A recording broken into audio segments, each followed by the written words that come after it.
Hey guys, welcome back to yet another interesting video of How Logical, and in this video I am going to show you how to remove your Google Authenticator account. So without any further ado, let's dive right into this exciting video.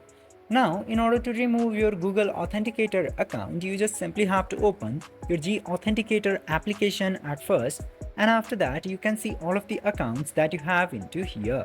Now in order to remove this account, you just simply have to long tap into that option and then tap into this dustbin icon which will appear into the top right.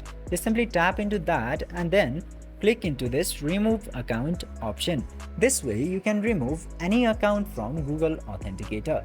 I hope this video was helpful for you. If yes, don't forget to like, share and subscribe to the channel to never miss another update. Thank you for watching the video.